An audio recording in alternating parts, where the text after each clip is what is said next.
وہ اپنے آشناؤں سے رابطہ کرتی، ہر ایک کی منت سماجت کرتی، جائے اما اور دارالعما فراہم کرنے کی بنتی کرتی، لیکن نئے دور میں حکمرانوں کی عطاب سے بچنے کے لیے ہمہ نوعی بیوروکریسی کے اسفندیار اور افراسیاب بھی اپنی اس چہیتی سے آنکھیں چرانے لگے۔ وہ روایتی طوطے کی طرح صاف آنکھیں پھیر چکے تھے۔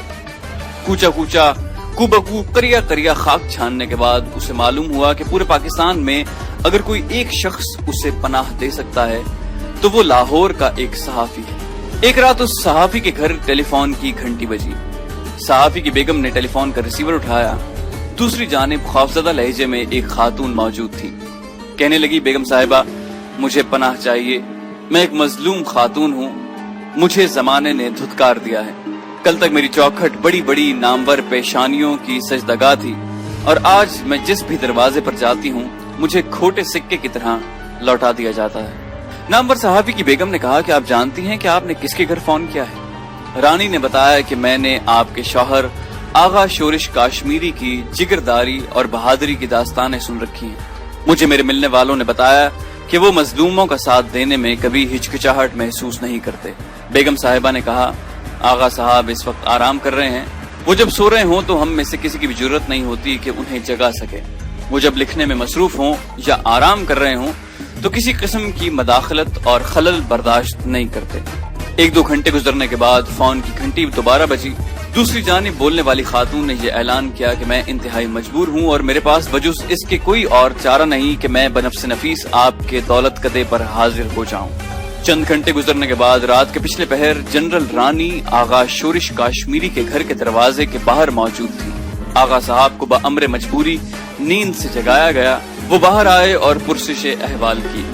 جنرل رانی نے حکومتی مظالم کی ایک طوفانی داستان سنائی اور اس کے بعد پناہ کی طلبگار ہوئی۔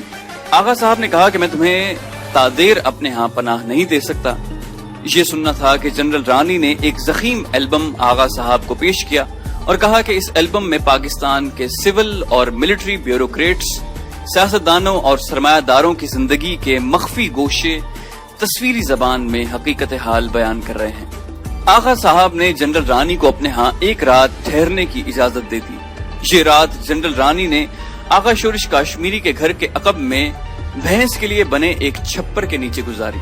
5 ستارہ ہوٹلوں، صدارتی محلوں اور وزارتی ایوانوں کی مخملی اور گداز بستروں پر راتیں بسر کرنے کی عادی خاتون کے لیے یہ رات یقیناً قیامت کی رات تھی۔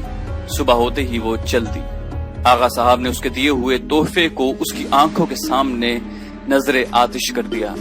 کہا کہ اقتدار سے محروم ہونے والے لوگوں کے عیب اچھالنا بزدلوں کا کام ہے۔ آج تم یہ تصویریں اٹھائے پھر رہی ہو، کل تم ان لوگوں کے نگار خانہ عیش کی رونق ہوگی۔ آغا صاحب نے جو کچھ کہا وہ سچ ثابت ہوا۔ بھٹو حکومت سے جنرل رانی کی خفیہ ڈیل ہو گئی۔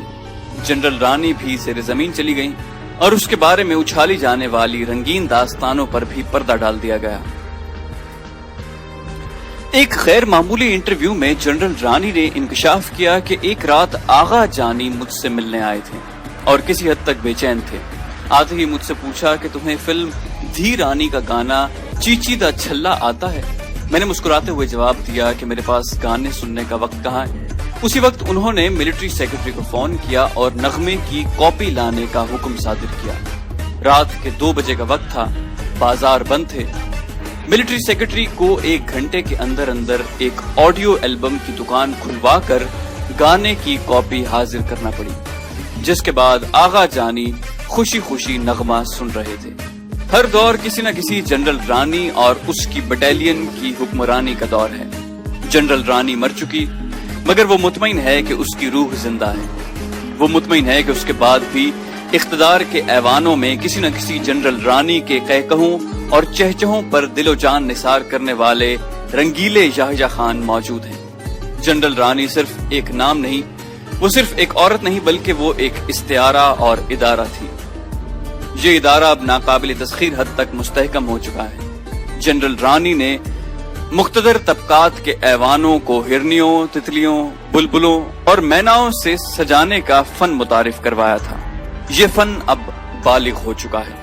جنرل رانی کل بھی ایوان اقتدار پر قابض تھی اور اس کی تربیت یافتہ کئی دیگر کاریگر اور فنکارانیاں آج بھی ایوان ہائے اقتدار کی انٹیریئر ڈیکوریشن میں مصروف ہیں۔ ایک تقریر کے دوران سکوت مشرقی پاکستان کا ذکر کرتے ہوئے آغا شورش کاشمیری نے کہا تھا کہ اس کے ذمہ دار انگنت ہیں، لیکن ان میں انگور کا پانی اور جنرل رانی نمایاں ہیں۔